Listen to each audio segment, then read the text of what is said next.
And good evening, everybody. Welcome to the latest edition of You Get What You Get. I'm Ricky Hampton with my great friends, McDougal and Tim Turner, coming to you on a Tuesday evening. Hope everybody's warm, snuggled, and cuddly as we are in the midst of a cold snap that's still kicking butt across the country. Good evening, guys. It's always a pleasure to see you. I agree. Good to see you guys. Yes, indeed. It has been quite a few couple of days here in the old southeast, having to deal with the ice and snow. But we're slowly digging out. The folks in Tennessee, I think, still lead the nation in power outages. So number one, Tennessee. Yeah. My daughter didn't have to go to work for 2 days, so I don't think she was feeling too bad about that. You say it's coming this way, Tim, next upcoming weekend? The next system is people in the Carolina coast and people even Savannah. And I think they probably didn't have the first time it snowed in Savannah last year was the first time in 15, 20 years. And since you came down there, Tree, you gave them back-to-back years. So there's a common denominator. What can I say? I'm a snow bunny, evidently. Oh, here we go. It's rough out there, y'all. So just be careful if you do have to go out in it and take care of yourself. We do have a lot to get into tonight. And just before we came on the air, I was reading the news. I guess the story broke a little earlier this evening that about an hour or so ago that former Patriots coach Bill Belichick will not be a first-time Hall of Fame inductee. This was his first year to go in, and almost everybody had him as a sure thing. The guy won 8 Super Bowls, 6 as a head coach, 2 as assistant, 333 wins, second all-time, 31 playoff wins, most all-time. 3-time coach of the year, and he's going to have to wait a while. And the response, I want to get you guys' response, but the response across the league and across the world of sports has been one of utter shock.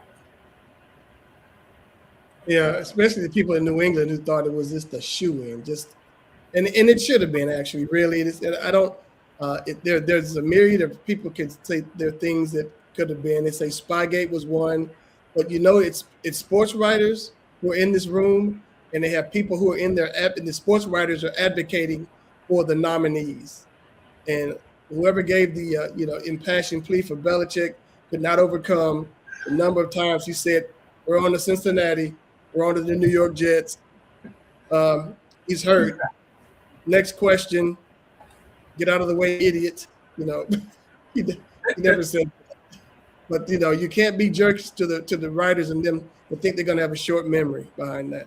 So it might be punishment, maybe year 2. Yeah. Is that how they do it? That's how they punish people, by that? That's punishment. Yeah, it's petty. It is. It is very petty. But some of our colleagues in the business of sports writing can be very petty. You see it in Major League Baseball. Right. But Tim, not so much in the NFL, I don't think, until this one. This is egregious. But to your point, let me just play some Bill Belichick.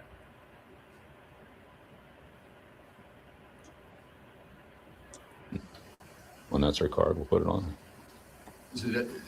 When is that process completed, finished? When's what process finished? The concussion report, This is, of course, Bill Belichick and his dealings with the media throughout his career. Whatever his situation is, whatever his status is, we'll put it on the injury report. We'll make sure the first one to get it. I'm sure you will. Do you expect him to play? Not a problem. Do you expect him to play? We'll put it right on the injury report, and that's what we're going to do. Okay. Just like everybody else does. Well, make sure you're first on the list too, Stacey. Thank you. I appreciate it. I don't want to hold anything back here. Get that out there right away. I know you don't. That's all we can do. So I'm curious why the team decided to put out a statement last night about Rob in conjunction. Just to try to do everything we can to help you out. Were you informed? Sorry if you're offended by that. Just trying to be cooperative. I can't plan for this. I can't plan for this. There's just no need for that. No need for that. And the Weisenheimer aspect of it, doing everything we can to help you guys out, which is probably, polar opposite.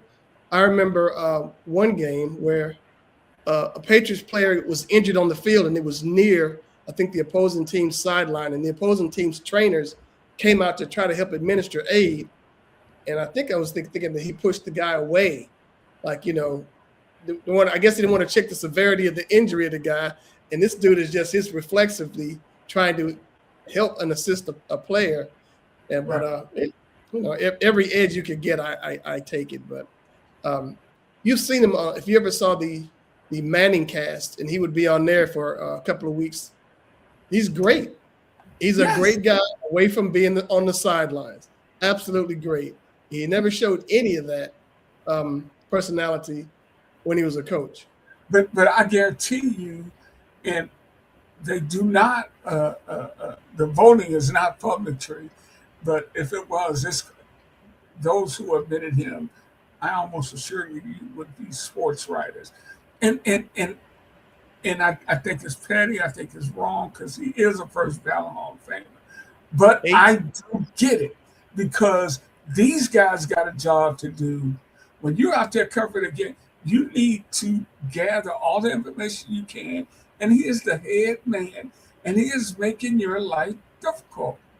And he's doing it on purpose. I mean, So, you're on that. deadline. And this, we're talking about going back years. Now, it's not so much deadline, it's 24 hours is the deadline. But before, we have to get a story in by, 10 o'clock, and he's hemming and hawing and giving you nothing. You got to get to other parts of the locker room. That makes your job that much more difficult. You can't just rely on the pool quotes that they pass around, the sheet that they do. You want to do something that's a little bit different, and he doesn't give you that. But at the same time, this dude won 8 Super Bowls, 6 as a head coach, 2 as an assistant with the Giants. He has 8 rings. Yeah. And people, said that's not good enough. And I want to see who else, because I think at the NFL Honors Awards next week, they're going to name this year's class. And I would bet there's not a single person who makes the Hall this year that has 8 Super Bowl rings. No. So is it the head football coach's job to make your job easier, or you're just saying he's just being super difficult? You said he's doing everything. Tim, I think you said, somebody said that he's doing everything to make your job not easy. That's So a very insightful question, Trey. It's not his job to make the reporter's job easy. However, it's his job as the leader of the team, as the spokesperson. He's the main spokesperson of the team, other than the owner, and the owner. It's his job to answer the questions. When something goes on, it's his job to answer those questions and be somewhat forthright. Nobody wants to know all the plays to the game. He always talking about you're going to send the plays to Kansas. Nobody's asking for that. They want general information about the team, and he was hardly ever forthcoming. so that's by design then, right? Is it? Yeah, it was by design. Yeah. And see, the difficult thing, the hard part is they won 6 Super Bowls. And I keep coming back to that because that means they won most of their games, which means somebody should be in a good mood most of the time for those seasons. Maybe that's just his personality. Has anybody talked? I mean, how is he off? I mean, I'm always trying to look in a good mood. I'm sorry, Trey. He said what? you got to sleep my good mood. He's not in a good mood But ever. But maybe it's a lot of stress. I don't know. But you said he was on the Manning cast. Yeah, that was the opposite of the main broadcast on Monday nights, and the guy was great. I mean, he was pretty much all X's and O's except when he played the Falcons, where he just eviscerated everything about the Falcons. And the reason for that is he interviewed for the job here and didn't get it. And he was really making sure people let you know you made a mistake because of this, X, Y, Z, what you have out there on the field now, and he would have made it better.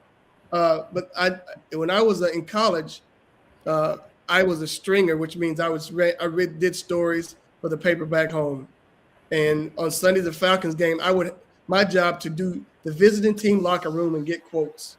And the Falcons are really good in the early 80s, which means I went to always very surly locker rooms.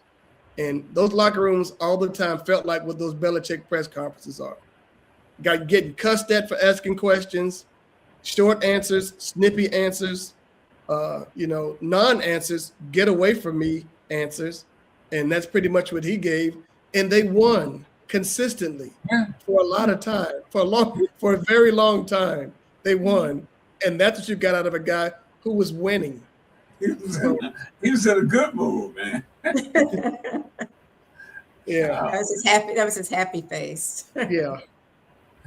So we'll find out. We'll find out next weekend the class.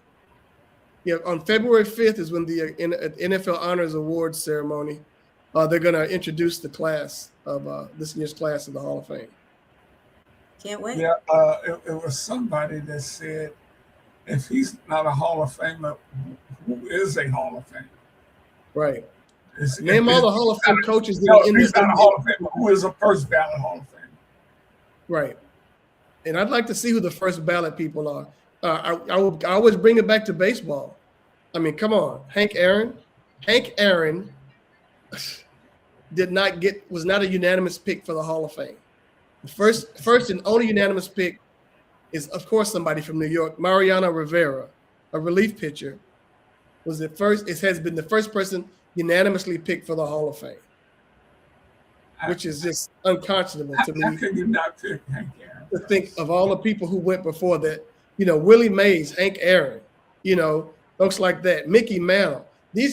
Nobody until Mark Rivera was a unanimous pick. And sports writers always had their reasons. Dick Allen, people in Philly hated him because he spoke his mind. He got inducted posthumously. Okay, Dave Parker the same way. They waited till these cats were dead before they put him in the Hall of Fame. Yep. So I mean, it's not gonna give you the joy of experiencing this on your own. And for what it's worth, with everybody being in bed with these Draft King and all these other sports bet deals, Pete Rose should have been in there before he died. Yeah. He got in trouble for gambling on, that kind of deal. But what people are doing it now, nakedly. Oh, absolutely. Yeah. Well, too bad, Bill. You got screwed over, but you screwed over a lot of folks trying to do their jobs too. So, you make it seem like it's justified. It's not. It's not. Man, journalists are tough.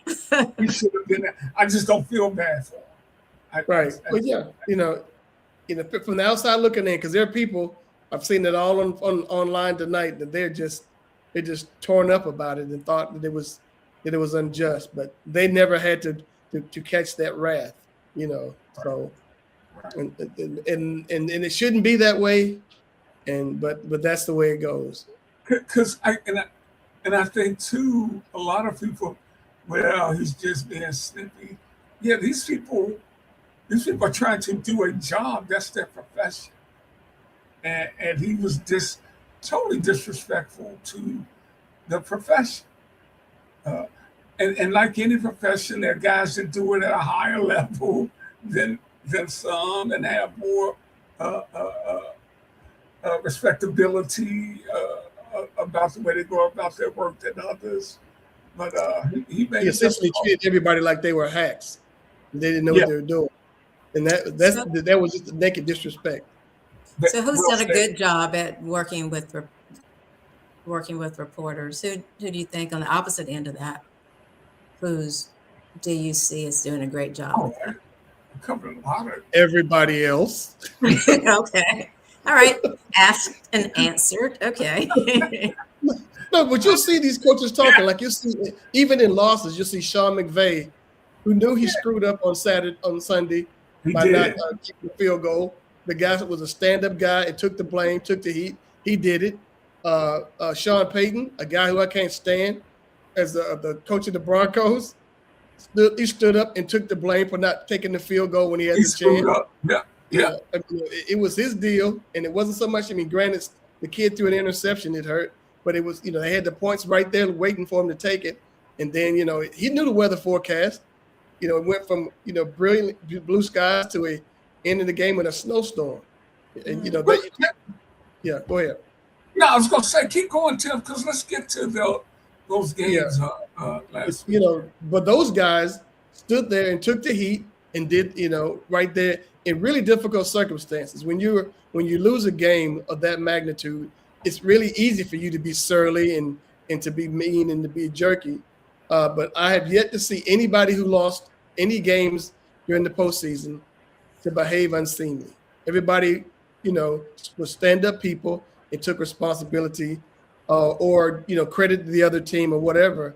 To the point, Josh Allen, if anybody had an opportunity to cower away and shy away, the guy had 4 turnovers in the game against Denver the week before, 2 interceptions and 2 fumbles, and he was literally in tears saying he let his team down.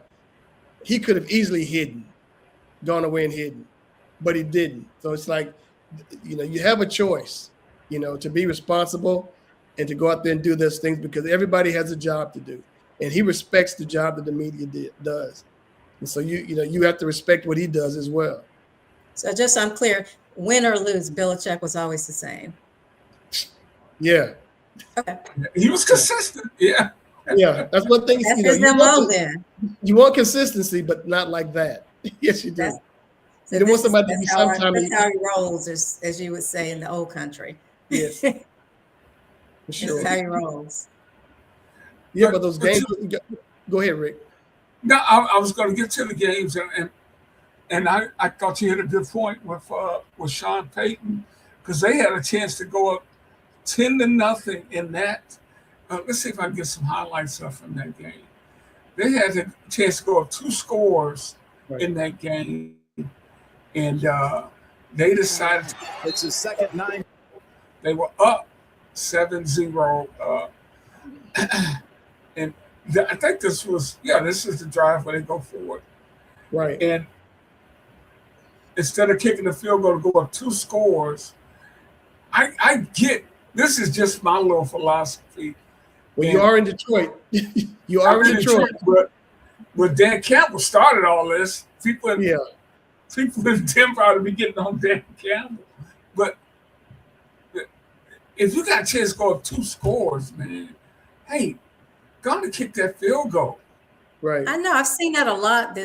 Maybe. And that was the play that cost them, Tree.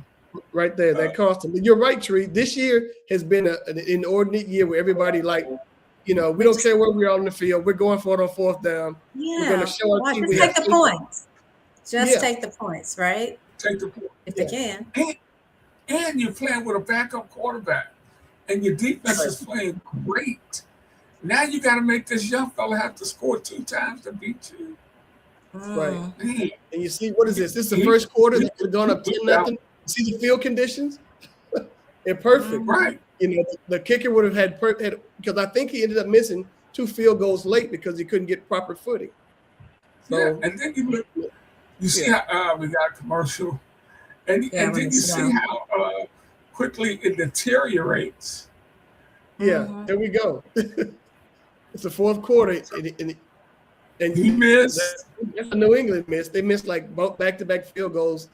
Tim, I think I texted you on this. Everybody's ripping on the place kickers, man. I'm like, hey. No. Give the kicker some love. They had some harsh conditions. I'm telling you, we got a blizzard going on out here. Right? You got one job to do. Can't see them in those white uniforms. This orange ones stand out. We can see them. They should have taken advantage of that and just laid down on the field in the end zone with the white uniform and just going down the field. But look at that. See? No, go ahead, Tim. No, I'm just saying I'm looking at how New England almost blends into the snow. Yeah. It's a hard time to get those guys down. But You put somebody all the way out there. Put somebody all the way on the sideline, Tim, and just have them run. Exactly. You can't see them. Wow. It's worse. They had the chances. Yeah. So, but you have to give the Patriots their due. I mean, this is his first year, Mike Vrabel as head coach, and he turns the program around. They gave, if everybody was tripping about cutting loose Jared Mayo, the brother they had in there last year. But Robert Kraft, the owner, had a great response. He said, I didn't fire Jared Mayo. I hired Mike Vrabel. You know, he saw an opportunity to improve. Vrabel sitting out there, you know, without a job, and they said, you know, let's go get him. And what kills me and what hurts is, like, you know, Patriots and the Broncos playing, and all I thought about, the first thing I thought of was those are the two teams that clowned my Falcons in their 2 Super Bowl bids. So it was You one. want either one of them to win. That's right. And then both Super Bowl coaches, the guy in Seattle, Johnson, and Vrabel, both interviewed with the Falcons, and the Falcons thought they could do better. So there's that. Gives you an idea of what kind of organization that was here when you have two guys there just ready to pick. And it makes the Titans look really crazy too. That Vrabel got away from Tennessee, and you can see obviously it wasn't him. Is why they weren't winning. So, But, you know, going back to Belichick for a minute, were you disappointed the Falcons didn't hire him? I wasn't, because I thought he was going. I was thinking about the media, which is again back to this Hall of Fame vote. I was thinking about, man, they're not going to get anything out of this cat. I was thinking about D-Led more so than anything else. He's the main dude, you know. And any press conference I hear the person behind the mic chuckle when Matt Ryan was introduced as the general manager. D-Led raised his hand and Brian goes, "Yeah, I've been waiting for these questions." You know, that kind of thing. So, because he's known him, he knew him for his entire career. So I was thinking more so about the heat that he gets. Plus, he also started a controversy 2 weeks ago, D'Orlando Ledbetter, tweeting about Stefanski having a bad quarterback in Cleveland, and Baker Mayfield took exception to that, and he really started reaming Stefanski is a really bad, you know, he had nothing really good to say about him, saying they didn't even speak to him, that kind of thing when he was let go. But Stefanski today was introduced to the Atlanta media, and he took the high road, saying he had a lot of respect for Baker Mayfield. But it is not a two-way street by all the stuff that was been happening this past week. Mayfield's looking forward to those 2 times against Atlanta this year. Well, I don't know. Stefanski had a Pro Bowl quarterback last year, man. Last season. Well, yeah, he had a Pro Bowl quarterback. Yeah, who played the final 8 games while they tried out 2 other bad people up there. So, and Stefanski, he coached the Pro Bowl quarterback in Kirk Cousins, who was still on the Falcons roster. And he was 2-time coach of the year. But, you know, people in Atlanta are feeling some kind of way because of what he did to Shador. And that's just a thing. And it's only partially the folks. I know my son said that he's going to boycott Falcons games if Stefanski was hired. And so he was hired, and now he says the boycott is on. Granted, he has not bought ticket 1 to a Falcon game. So how can you boycott something you've never been to, you've never gone to, or never purchased a ticket for? So I was gonna go, but now I'm not gonna go. Yeah, exactly. That's exactly it. I thought about it. But, you know, and I do want to get back to the Rams game, but you mentioned Shador Sanders, who was named, believe it or not, to the AFC Pro Bowl as an alternate. And I honestly don't know how that could have happened.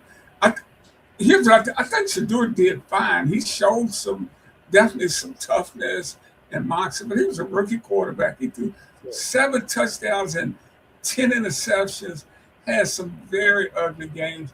For them to put him in the Pro Bowl, I think just shows what a Pro Bowl is now. It shows How too does- also that this highlight is against the Las Vegas Raiders initially. A bad team. Okay, you got the 49ers here now. Let's see what he does. Oh, So how does one too get bad. to the Pro Bowl? So that, you say, how does he get put there? Who puts them there? Players vote, actually. Oh, Yeah, I think it's a third player, it's a third fan. Yeah. And the third coaches. Yeah, maybe coaches. Yeah. And then you go to alternates. Like there are some guys picked ahead of him, Tree, but you got some guys that are hurt. And Yeah. quite frankly, you got some guys that don't even want to play in the game anymore. Well, you got Herbert that was injured. The Chargers quarterback is injured. Allen is injured. He hurt himself in the last game. And the third quarterback, May, well, he's going to be playing in the Super Bowl. So they I got time for that. No, exactly. So I got time for the Pro Bowl. So then you got, but I'm thinking about the kid in Jacksonville. I don't know who the AFC quarterbacks are. The quarterback, that's what I thought about. Yeah.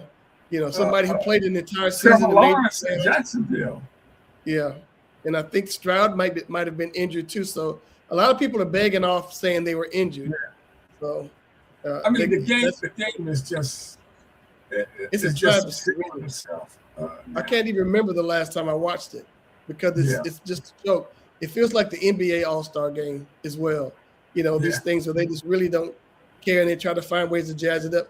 Baseball really is the only last pure one.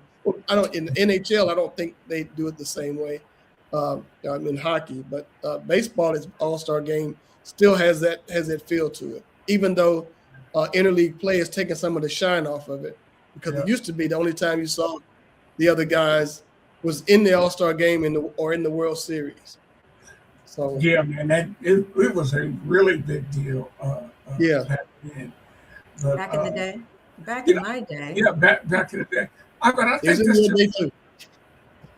think that's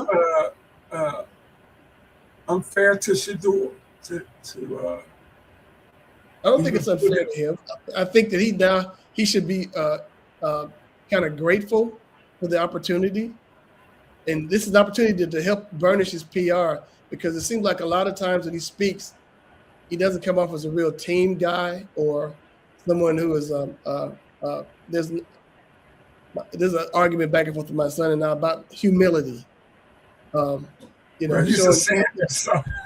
Yeah. Sanders, I was going to say, is that what you're expecting?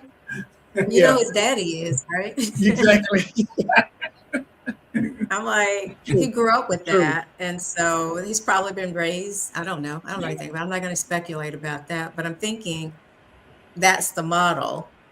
And so probably told him to be confident and, all that good stuff you tell a son, I suppose. But again, I don't have children. People are always saying anywhere. It's like people don't like to have that kind of thing.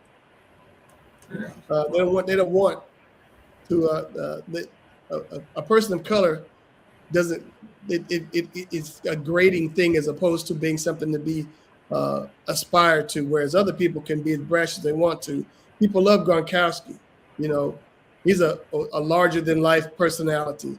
When they have those larger than life personalities, it's like, good old gunslinger Brett Favre or whatever it is. But the minute the brother comes out there and does something, it's schoolyard ball or that kind of stuff. They stick any kind of pejorative name on it or any kind of that behavior. So it's cocky. Cocky is the word. There you go. Instead of confident. And then along comes Ali, who just takes that to a whole different level. I'm the greatest. I'm the prettiest. Yeah. I'm a bad man. And he backed it up. And he backed it up. Said it ain't bragging if you back it up. But him getting picked selected to the Pro Bowl is sort of like these 5 and 6 teams going to play up to bowl games. Right. Just saturated. I don't know. Well, you went to that game, but we didn't do anything with the Seattle yet. No, that's what I said. Yeah, I was going to go back to Seattle and the Rams. I think this was the Super Bowl game. these are two outstanding teams here. Yeah. In Seattle. Always a difficult. You know, you see Nakua having a big game, and then you have a Cooper Kupp who's going to the Super Bowl without, against his former team, and that had to be a little bit sweet for him. Oh, absolutely. His first year there with Seattle, and they're going to the Super Bowl. And the kid Kevin Walker, the running back they had in there, he did really well because he's normally the secondary back, but their first string guy, Charbonneau, it was hurt. But nobody is more happy that they won that game than Tariq Woolen. Why is that? Almost blew the whole thing with them with the unsportsmanlike play. Let's see if I can jump through that. Yeah, that wasn't very bright of him, but that was like his third one this season for taunting. And if he'd been somebody who couldn't play, he'd be gone somewhere. I'm just getting all these commercials jumping in on my feed tonight. Oh, what those useful lights? tips. This is useful tips. I think here's the play. The referee said, "Go, get away, get away, get away." He's on the Rams sideline. Yeah. He goes over to the Rams sideline, talks stuff. The very next play, he gets beat. Touchdown. For a touchdown. That is called the play they called in the huddle was God don't like ugly, and that's what happened. and there he is, 27. Hey, Tim, God don't like ugly on two. On two. Oh my goodness. Boy, that Nakua, he's a heck of a player too, man. He absolutely is. That guy is just incredible. And see, that's when you have great scouting. Yeah, I think he was a 3rd round pick or something to that effect. Fifth round. Okay, that's when you really are doing something. When you're drafting kids down that low, and they come out to be just spectacular, like Nakua has been since he's been drafted. And that throw was perfect.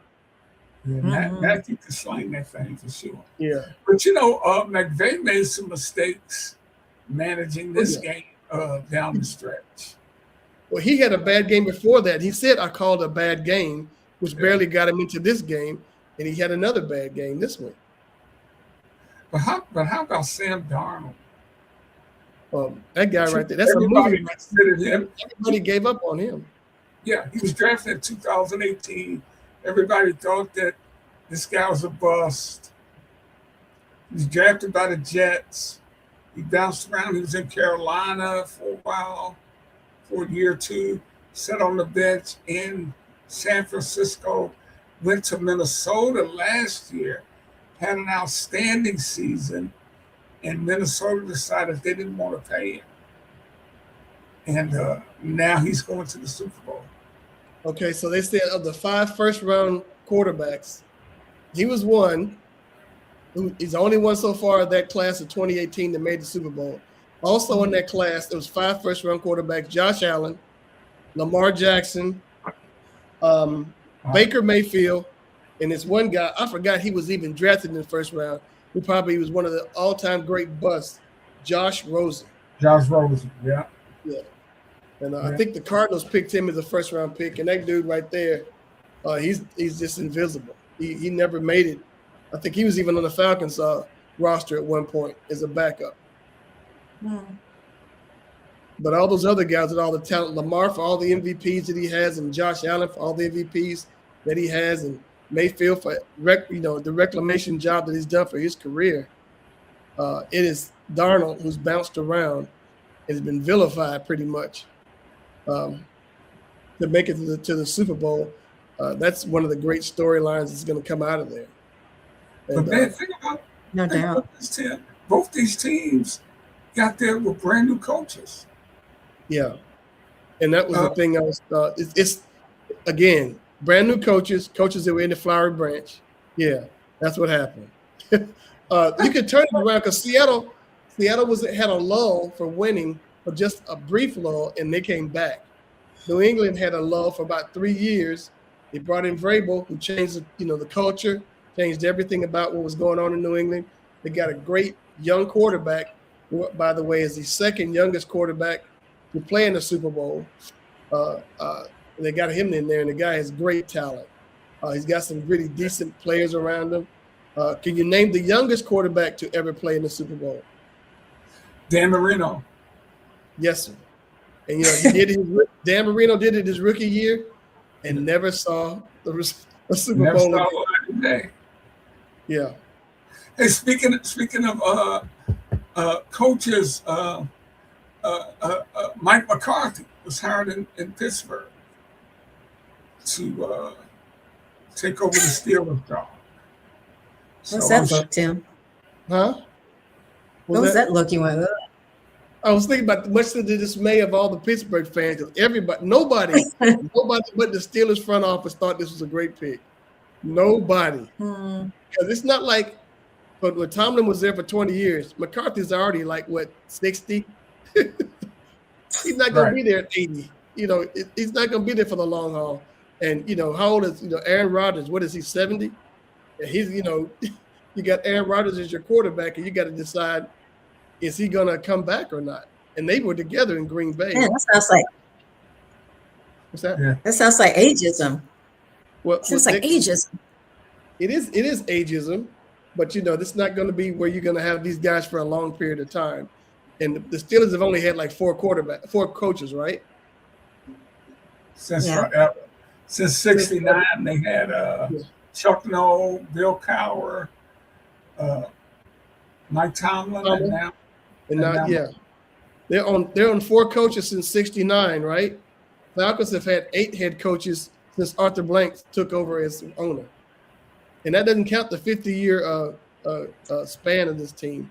So there's some folks who get it right, and there's some folks who don't. Steelers have always been well run. Packers have always been well run. 49ers have been well run.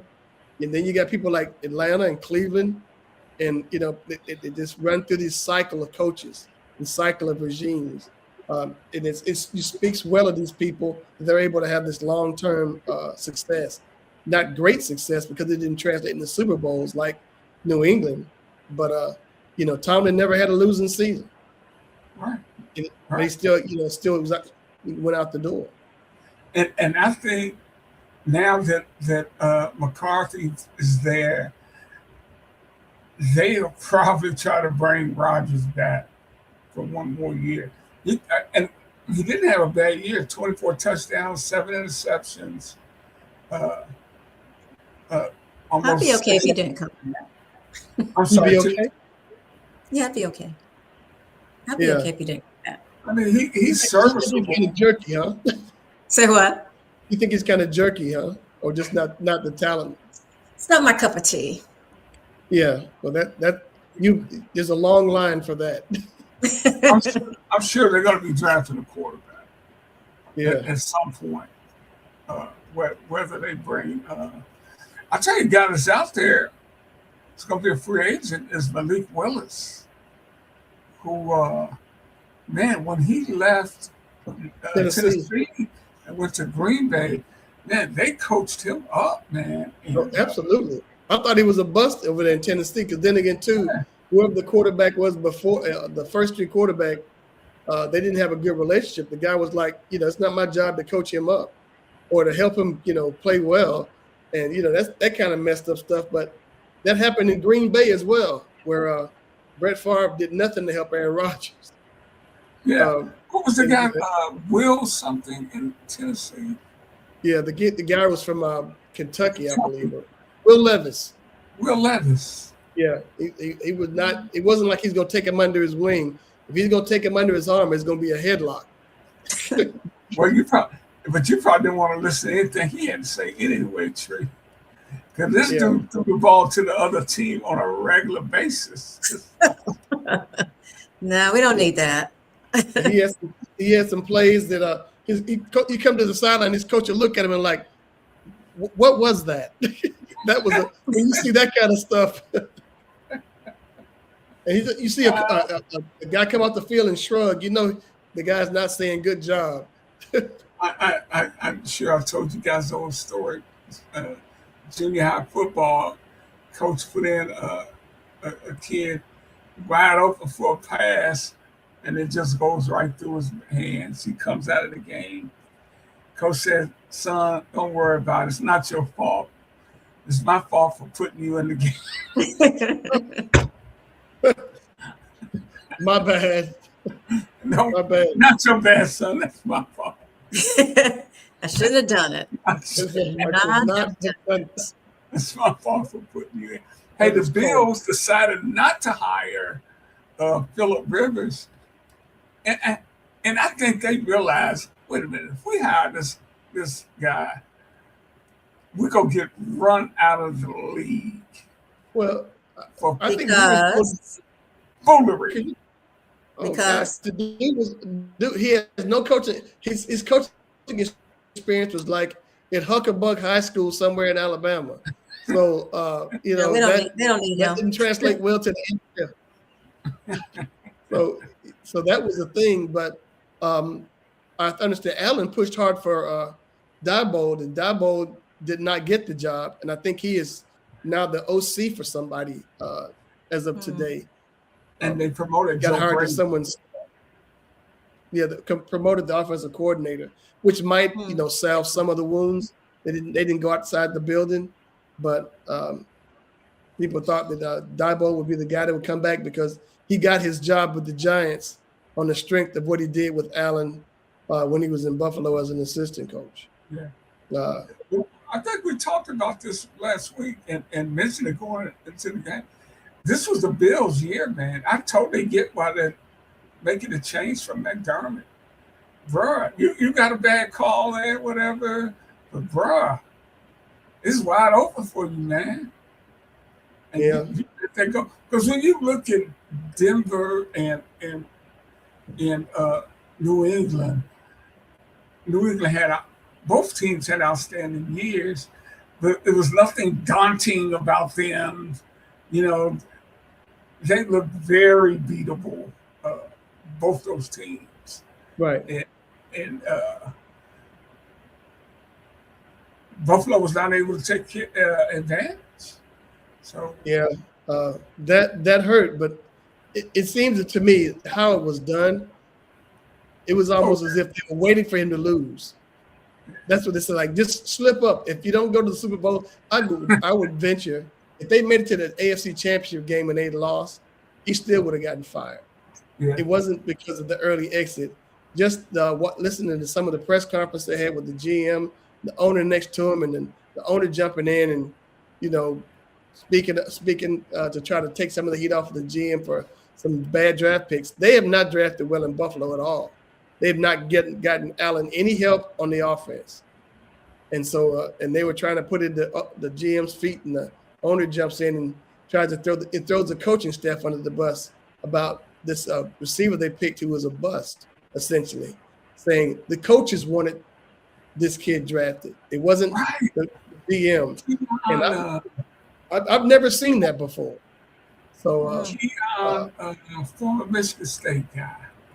Yeah, it looked really it messed me up, and I was thinking about that. What kind of dude McDougal was to do that, to throw their old coaching staff under the bus for all the success that they had. And that's the thing about it. It's not like they stank it up every year. They were a competitive squad all year long. Yeah, and it hurts Keon to see Coleman. Yeah, he Played kept at trying. Michigan State and then Florida State. Yeah. So yeah, well, Super Bowls are too. If you guys have a Super Bowl party, what time should I be there?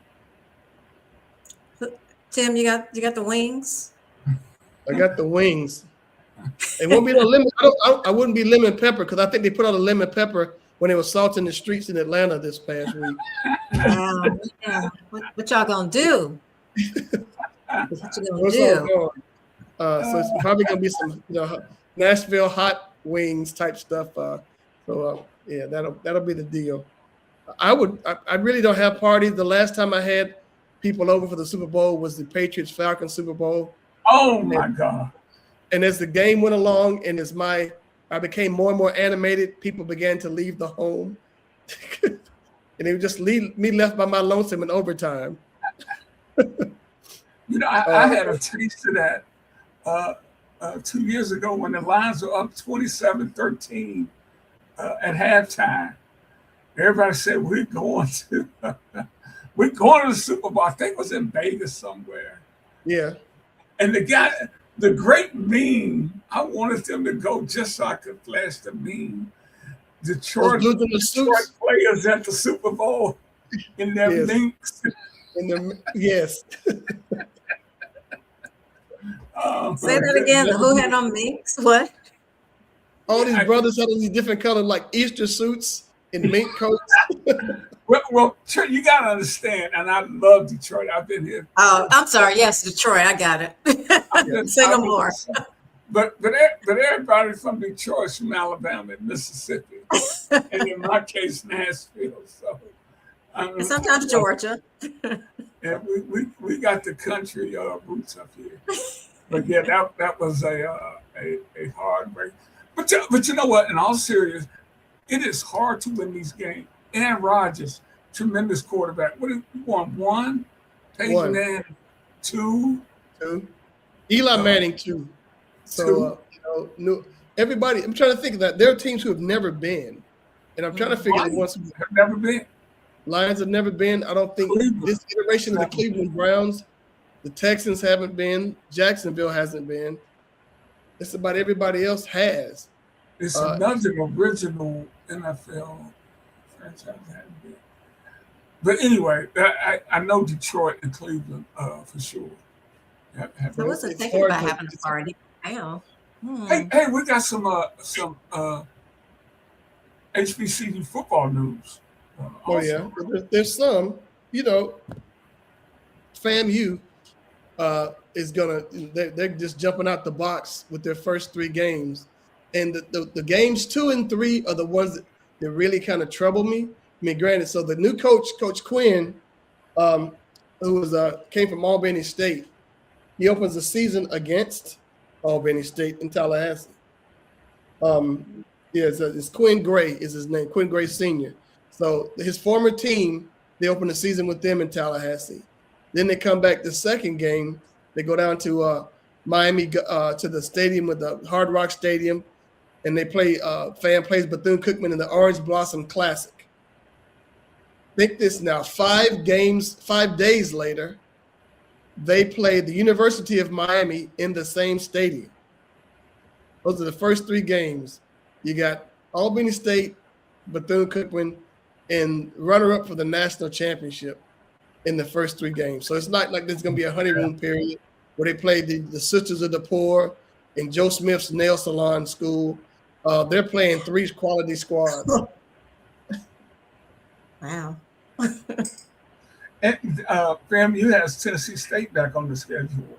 For the first time in 40 years? And TSU. And by the way, Tennessee State has a new president, Dwayne Tucker, who went to my high school, North Nashville High School, Nashville native. And with Dwayne now serving as the president of Tennessee State, Dwayne's from North Nashville. He knows when folks owe you money. He knows how to get his money. Oh my gosh, Ricky, are we going to go with this again, sir? We know how to get our money in North Nashville. And you've been owing me $20 for the last 3 weeks. So Dwayne's going to bring that attitude for the builders to the state. But here's what I think is going to happen. I think Dwayne is going to push to move Tennessee State out of the Ohio Valley Conference and into the SWAC or the MEAC. TSU will have 4 games this year against HBCU schools. That's the most they've had in quite a while. So don't be surprised if that move happens, because TSU football has totally lost its identity. Playing Lindenwood and Carthon and some of these other schools nobody's ever heard of. But so You want to do it after this year because you understand that the basketball team is pretty much the favorite to win the OVC. Basketball Which- team's pretty good. Yeah. So you're going to get that NCAA berth first before you decide to move on to something else, which would be really exciting to do. But Tim, you know exactly. You haven't covered HBCU football. You got a very good idea how important those games are to the alumni. Absolutely. I mean, why do you want to go? You want to go to a game and see somebody that you have some sort of affinity to. Alumni, especially, it's like Right. Tennessee State wants to see Jackson State. They want to Right. see a fan. They They're want to see playing a Jackson State this year. Yeah, they want to see a Howard. They want to see schools that they played when they were coming up, and you have those experiences from being at those games, going to those games, and the events surrounding those games. And there's nobody feeling Murray State, or nobody's feeling that at all. No, not at all. I And they think show it. A&T's going to be playing Elon College or Elon Yeah. University for homecoming. And then I thought, people were like, well, why? And I think maybe they'll have more tickets to sell. Maybe they think more people from Elon won't come. I don't know. I've heard that. Yeah, That- and that's it. That's the problem. Mhm. Yeah. One, they think they're gonna smoke Elon. Number one, they pick a pretty awful a weak opponent, but at the same time, Elon's not going to travel, and I guess they're going to bank on, it being that the homecoming being as incredible as it is. They're going to sell tickets irrespective of who they play.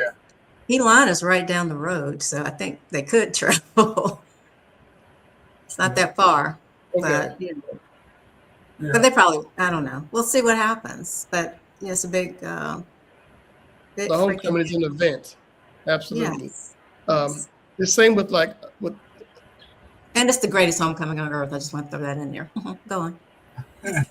well, I knew that was going to be shared. You got Alabama A&M, who's released their schedule, and I don't have any notes in here, but I know they're playing at least 6 classics this year. But the thing about it is, 3 of those classics are in Huntsville, Alabama.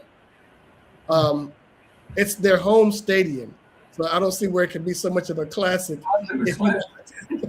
if you're not leaving town. I know they play a game in Mobile. I think they would play one, and I think they're playing A&M plays Howard in the classic in Atlanta, the kickoff classic. I forget the name of the game that starts the season, HBCU season. So those count. Atlanta and Mobile count, but the other 3 at home and then 1 somewhere else. I think they come to Nashville for the John Merritt Classic. That's what it is. Okay, They play so this year. that's 6 classics they got this year. Yeah, but I tell you, man, as a TSU fan, I'm happy to see them adding HBCUs to the schedule, and I'm just waiting for Dwayne to make that move. Dwayne Tucker, president of Tennessee State. If you ever run into him, just call him Chubby. Call him what? That's his name. Chubby O or Chubby? Chubby. Chubby. Yeah. I thought you said I don't think Chucky. I will. No, I don't think I will. Who calls him Yeah. Chubby? He'll know you. You do that, he'll know you from the hood. That's for sure. Whoa. Oh, okay. What up, Chubb? It's like what's the skit? I think it was Richard Pryor did it first, and Dave Chappelle. They're playing black presidents. The way Yeah, they shake white folks. Oh, The way they shake white folks' hands. yeah. That was a Key and Peele. Kid, Peel, yeah. Like, what's the up, way they brother? shake the brothers' Yeah, hands. like that. I'll keep that in mind. Well, another HBCU piece of news is that you got a guy, Christian Parker, who was an assistant coach in the NFL, is now going to be the defensive coordinator for the Dallas Cowboys. And I think he coached at Virginia State and Norfolk State in HBCUs. So you got HBCU vet, now the defensive coordinator for the Cowboys, and we'll see how that turns out. It seems like the kid came out of nowhere, but he was with the Eagles staff last year. That's huge, because the next step is what? A head coach, right? The head coach. You would think. Yeah. But there'll always be somebody up and coming, or they'll find a rationale to pick somebody else. Because I really want to know who all satisfied the Rooney Rule, who got legitimate looks Brian Flores signed a multi-year deal to go back to the Vikings, and everybody seemed to think that he was a shoo-in to get a shot for somebody. I don't think know why what is it somebody like? hired him. Vegas, Cleveland, Arizona still have openings, right? And there have been no coaches of color hired, right? No, mm-mm. Yeah. Unless you count Robert Saleh. Sailor. Uh, And but I don't know if that's But so much as a color as it is. He's a Muslim. yeah, he's from here. He's Dearborn. Yeah. Okay. But other than HBCU news, I want to give Savannah State's alum a shout out. His name is Roy Ellison. He's been selected as an umpire on the officiating crew for the Super Bowl.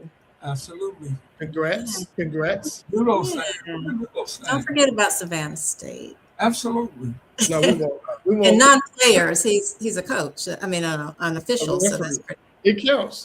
A couple of years ago, it was Jerome Boger, former football, baseball player at Morehouse, was the umpire for the Super Bowl. But everybody dogged him. They kept saying that he wasn't a very good official. And they always get that tag for people of color. You never see that for other officials who do stuff, especially in baseball. Because I know the name of a couple of guys that I would otherwise not know, but the announcers would not stop harping on them. There's Angel Hernandez, and there was another guy that was up there that Eric Gregg back in the day.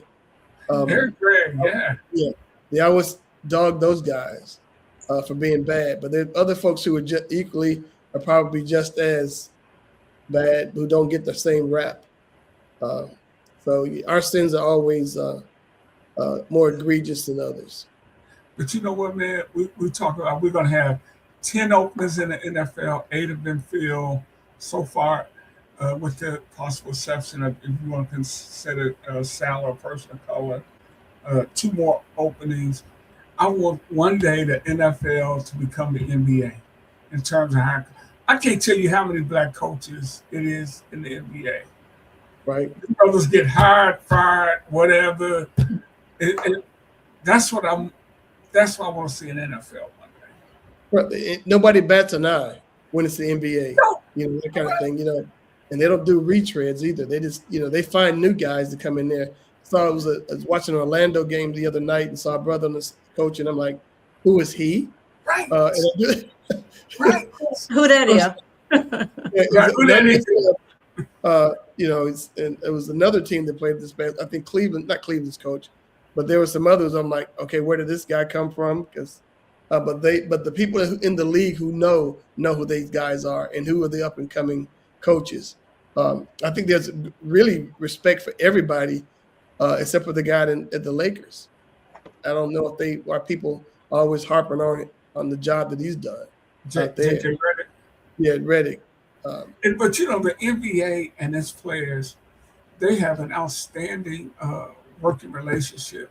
You look at number one, we just talked about the hiring, not only as coaches in the front offices of teams, ownership with teams, even recently with the situation in Minneapolis, the Players Association had a strong worded message, and that was backed up by the NBA as a whole with a strongly worded message in support of the protesters in the people protesting it in Minnesota. So I really give them props for what they've been able to do in regard to that. Now, if they can just get these guys to stop whining about every freaking foul ever committed, we might be on to something. So I couldn't be an official because it's like on an obvious foul and the guy comes over there and shakes his head and, me. I'm like, oh, don't insult me. Don't insult my intelligence. The guy is bleeding. You did foul him. And then you look at the replay, the guy's grabbing him by his neck, torn down, and he act like, hey, we got to get our friend Derek on. Yeah. I'll reach out Derek to him. Stanford. Yeah. Yeah. And I have to get him one night and have a talk about it. He does the Tiger Woods golf thing. Yeah. Yeah. So, hey man, gosh, we didn't get a chance to talk much about it. 20 years since Kobe Bryant, his incredible 81 point game, 28 of 46 shots. And the funny thing, he had it with about 30 seconds left. I thought he was gonna put that bad boy up again, man. But they doubled him, and he kicked it out to his teammate. 81 point. And Trey, he's still 19 behind Will Chamberlain. Right. We had 100 in the game, but it's like the game is special for in that it's the head coach for the Toronto Raptors was one Sam Mitchell, a friend of the show, and my high school teammate in football. And I would not let Sam ever forget that he was a coach on the other side of the bench when Kobe scored 81 on his team. Mm. Has Sam talked about that? I'm sure he has. Oh yeah, he has, and and I've seen commercials with Kobe and Jalen Rose, where I think Kobe ordered some drink with 81 olives in it. Wow. And he stared at Jalen Rose at the time, and Jalen knew what was up because the smile left his face when he ordered the 81. I will miss you, Kobe. Yes, indeed. Yeah. Hey, well, we got to get out of here, guys. For Tree McDougal, Tim Turner, I'm Rick Hampton. Good night, everybody. All right. Be kind, everybody. See you next week.